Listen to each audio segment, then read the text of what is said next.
Hello guys, Kuya Chris here, we're back. Touchdown Siem Reap, Cambodia, we ride motorcycle transport going to hotel. Less than 2 km pala going to hotel. Hindi ko nga pala expected ganito kaganda ang Siem Reap, Cambodia. Madaming establishment, maraming nightlife. Parang city, kala ko province na province ang Siem Reap, Cambodia. Left driver side din pala ang Cambodia, same sa Pinas. Shout out kay Kuya Driver pala, idol niya daw si Coco Martin at si Manny Pacquiao. Ito pala ang hotel namin for 2 nights.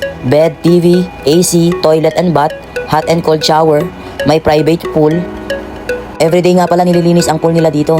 Dalawa nga pala ang pool dito guys, yung isa dito sa private, sa building 1. At yung isa naman dun sa kabilang building, magkakasama ang minibar at saka restaurant. Dito sa building na to, magkakasama yung mga backpackers, like dormitory, medyo maingay lang at nandito ang mga minibar at restaurant. Malinis naman, nice food, nice server, talagang accommodating at higit sa lahat, mura ang food nila based sa lasa at serving. Solid. Average breakfast nga pala nila dito is around $3 to $6.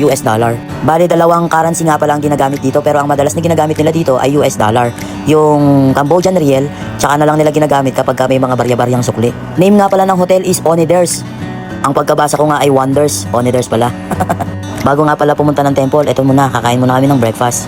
Solid ang breakfast dito guys, $3 to $4 lang yung order namin, pero grabe ang serving nila. Real orange juice, not powder. Talagang kinatas yung juice and brewed coffee. Hindi ko alam yung tawag sa order ko. Basta ang alam ko palaman salmon at cheese.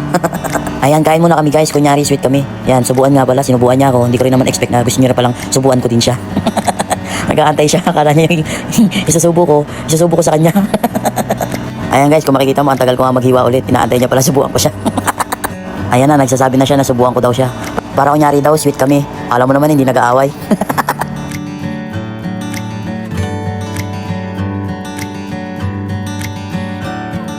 Nag-book nga pala kami ng group tour, so ito na nga, papunta na kami sa temple, kasama namin iba't ibang lahi.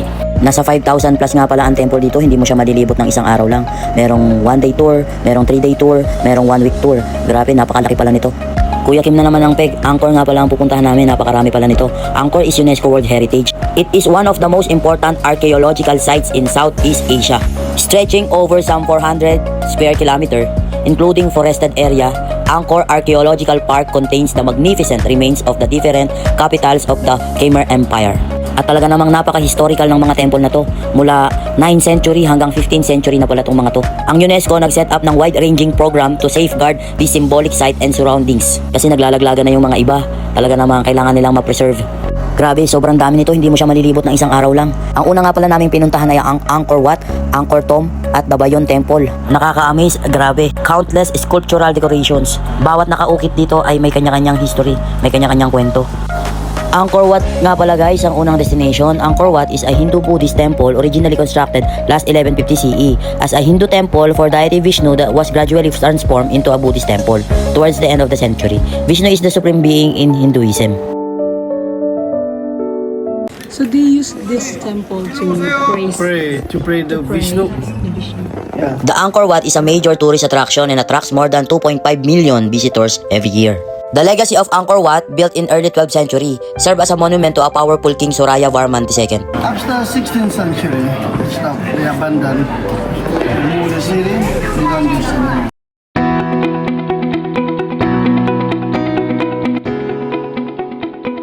This temple, it has taught me 2 important lessons concerning symbolism and its use in religion.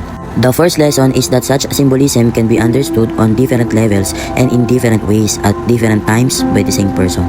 It is not the symbol that change, but a person's ability to see what they convey. The second lesson is that a whole or living meaning of a symbol cannot be found by piecing together different interpretations. For a symbol to be understood as a living whole, as a unity, there must be a corresponding search for unity within the man who attempts to search for a meaning. In short, the search for meaning in outward, religious symbols must mirror the inner spiritual search.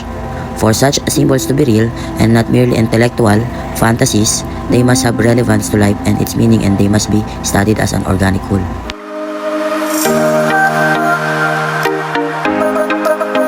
Kung mapapansin mo, yung mga wall ay may mga engraved ng spirits of the clouds and waters depicted as dancers, concubines, and celestial women. This image acted as a seductive test to measure the strength of devotion in the faithful. Bawat engraved nga ay may kanya-kanyang kwento. Fantastic, yeah. But my country, I never read or I never heard. We have a kind of rhino like this. Rhino have only in Africa, right? But how people living here know they can make a carving of rhino. Talaga namang napaka-magnificent at nakakamiss ang mga history nito. Goosebump naman talaga.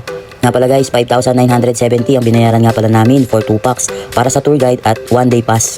Sobrang sulit nito guys para sa mga taong mahilig sa adventure at history. New knowledge naman talaga.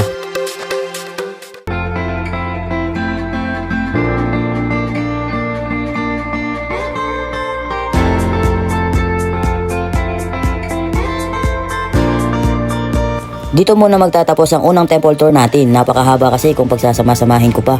Don't miss the Bayon Temple Tour. O paano? Gandito muna Kuya Chris here, ang iyong travel buddy yo. Bye bye babush. Kita-kits on my next video.